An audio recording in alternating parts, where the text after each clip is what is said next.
आज के वीडियो को प्रारंभ हम सबको आभार के साथ करना चाहते हैं। हमारे कुछ प्रधानाचार्य साथी और माध्यमिक स्तर के शिक्षक और प्रारंभिक स्तर के भी सभी शिक्षकों ने मिलकर पिछली वीडियो में गूगल फॉर्म जो दिया था उसको भर के जो सहयोग दिया है उसके लिए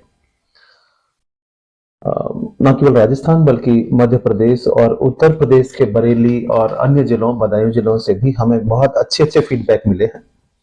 हमारे 4 प्रश्न थे, जिसमें से पहला प्रश्न यह था कि आप विद्यार्थियों के सीखने में किन कारणों को बाधक पाते हैं।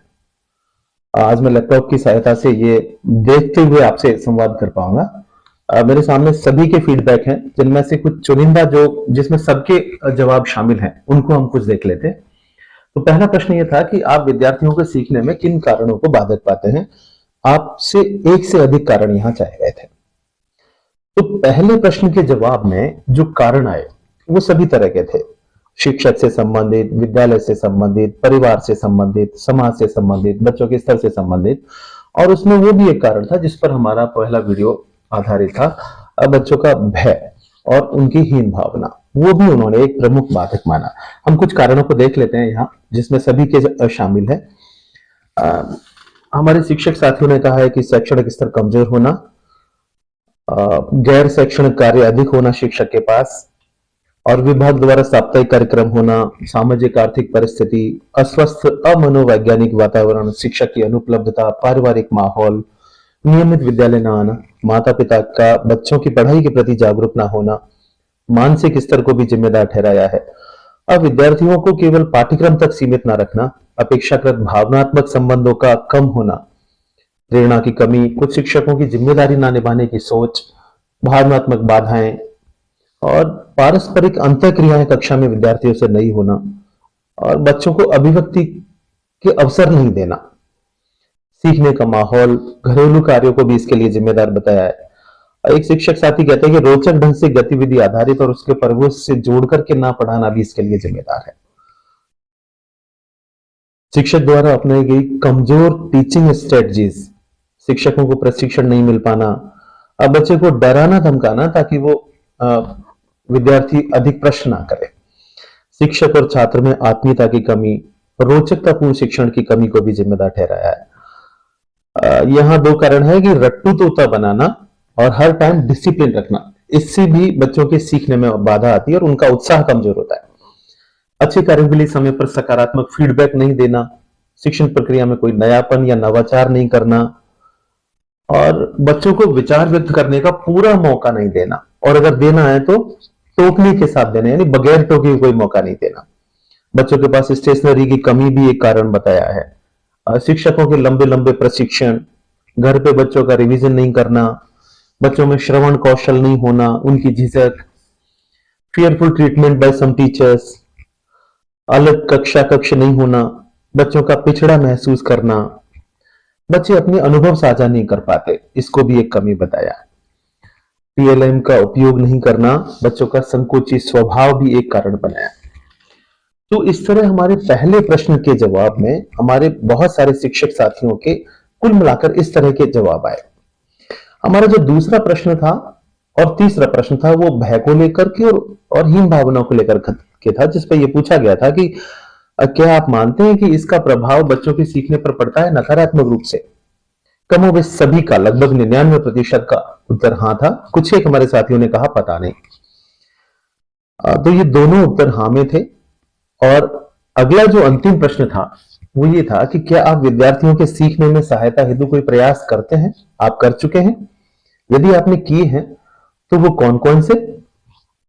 आप एक से अधिक लिख सकते हैं। तो हमारे बहुत सारे साथियों के जो जवाब आए उनको हम एक बार जान लेते हैं। एक शिक्षक लिखते हैं कि हम विद्यार्थियों को समूह बना करके अध्ययन कराते हैं। उनके हमने 3 समूह बना रखे हैं। हम 2 समूह के बारे में तो जानते ही हैं, कक्षा स्तर के और कक्षा स्तर से नीचे, यहां 3 की बात आई है। और मेरे एक मित्र हैं जितेश जी, उन्होंने कहा महापुरुष की जीवनियों के बारे में बताकर उन्हें प्रोत्साहित करता है। ये मुझे सबसे अच्छा बिंदु लगा। विद्यार्थी की प्रत्येक छोटी छोटी उपलब्धि पर तारीफ के कुछ शब्द और प्रोत्साहन करते हैं, अभिभावकों से संपर्क करते हैं और सभी विद्यार्थियों को अभिव्यक्ति के अवसर देते हैं। छात्रों की रुचियों और उनकी प्रतिभाओं के अनुसार हम शिक्षण कराते हैं। प्रार्थना सभा में उनको बोलने का अवसर देते हैं और पुरस्कार स्वरूप कुछ ना कुछ देते हैं। ये भी हमारे कुछ साथियों ने लिखा है।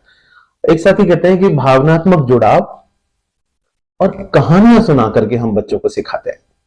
ये एक दूसरा बेहतरीन जवाब है। बच्चों को कहानियां बहुत आकर्षित करती हैं।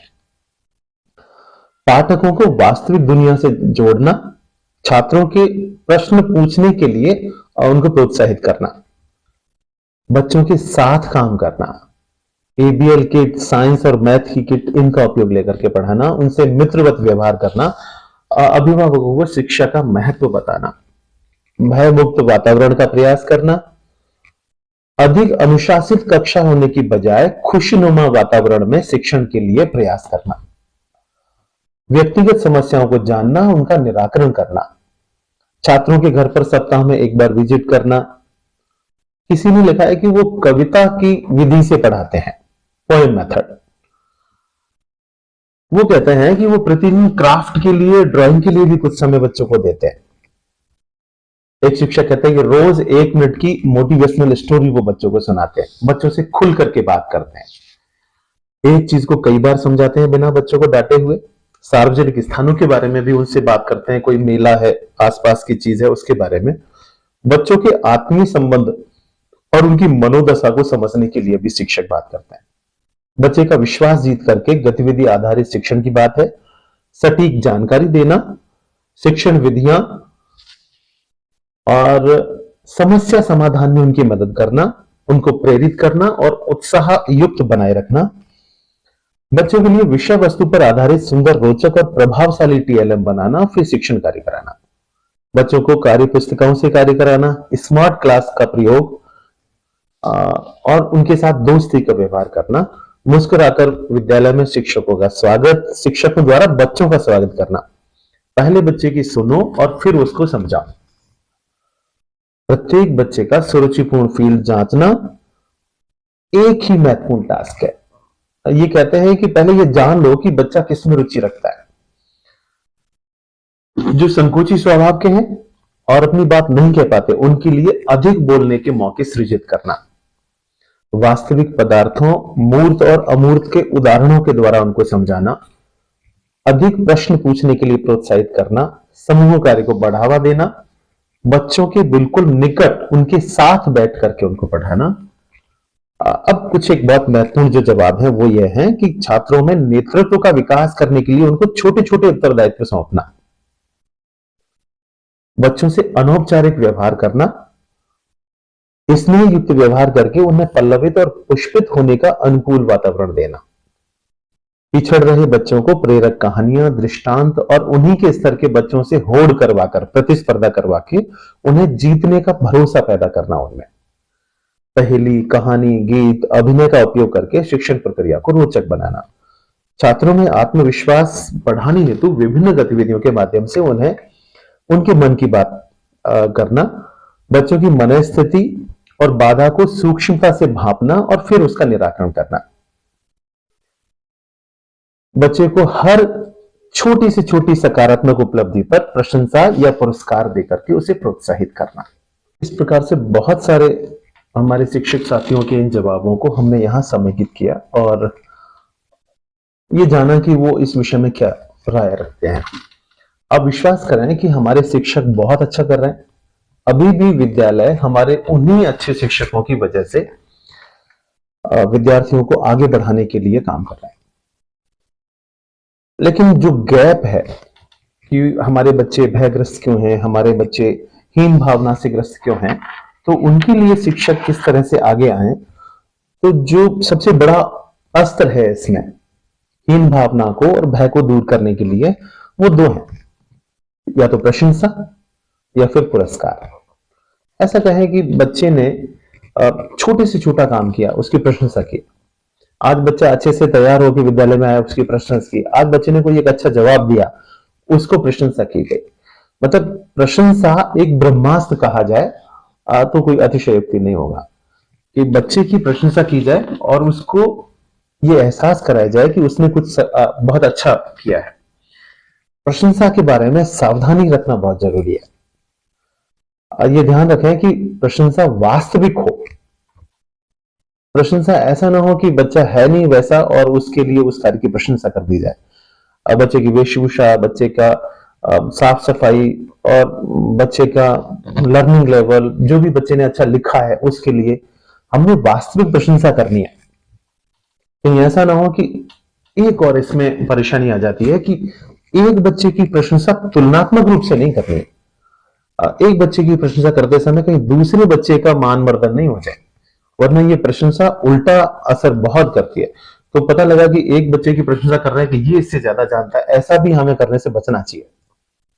तो हम कहें कि बच्चे को भय मुक्त कैसे करें और उसकी हीन भावना को कैसे दूर करें, तो सबसे पहले उसकी किसी भी रूप में प्रशंसा की जाए, उसको प्रेयर में खड़ा कर दिया जाए और कम से कम ये देखें जब उसकी प्रशंसा हो रही तो वहां कोई सुनने वाला हो, खासकर उसकी कक्षा के बच्चे हों। तो यहाँ पहला एक काम उससे जुड़ने के लिए, उस बच्चे को आगे लाने के लिए, वह है प्रशंसा करना। दूसरा काम उसको प्रोत्साहन देना। प्रोत्साहन कैसे? उसको कुछ, अभी हमारे शिक्षक साथियों ने बताया, छोटी छोटी एक एक मिनट की मोटिवेशनल कहानी सुनाते हैं, उन्हें किसी ना किसी रूप में पुरस्कार देते हैं। पुरस्कार का मतलब हमेशा ही कोई टॉफी चॉकलेट बांटना नहीं, हाँ वो भी कर सकते हैं, पेन पेंसिल भी, लेकिन इसके अलावा ताली बजवा दी कभी बच्चे के लिए, किसी बच्चे ने कोई अच्छी कहानी सुनाई। तो अभिव्यक्ति के लिए ये आवश्यक नहीं है कि हम उसे कोई एक प्रश्न याद करने को देते हैं और ये अगर उसने उसका उत्तर सही बता दिया तो हमने ताली बजवाई। हमने कुछ बच्चे को एक कहानी सुनाने के लिए, एक मौलिक कहानी बनाने के लिए, कोई चुटकुला बनाने के लिए कहा और बच्चा आज पहली बार मंच पर खड़ा हुआ, स्टेज पर खड़ा हुआ, हमने उसके लिए ताली बजवाई, तो बच्चा प्रोत्साहित होता है। तो ये देखें कि हम बच्चे को किस तरह से प्रोत्साहित कर सकते हैं।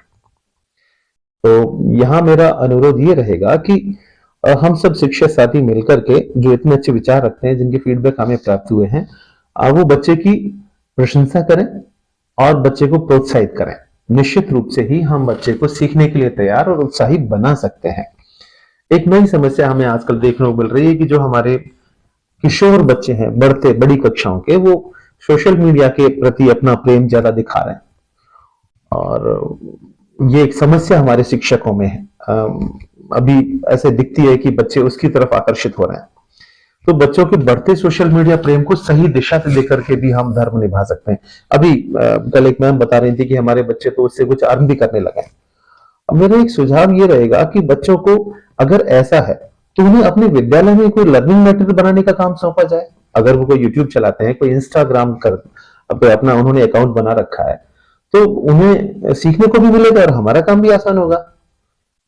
कितना अच्छा हो कि हम अपने नए नए जो लाइसेंस बनाते हैं वो सब बच्चों तक जाएं और उससे कहें और उसकी उसकी तकनीक को प्रोत्साहित भी करें और उसे सीखने के लिए भी प्रेरित करें। तो बच्चे को बजाय नकारात्मक रूप से दंडित करने के या उसके अभिभावक तक, तो हम उसको एक सृजनात्मक तरीके से भी हम उसको इस तरह से समझा सकते हैं और उसके कौशल का उपयोग भी ले सकते हैं।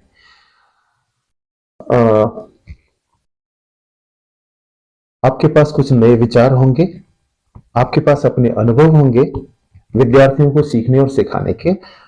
मेरा निवेदन है कि आप अपने उन अनुभव को कमेंट बॉक्स में जरूर लिखें, अपने अनुभव बताएं।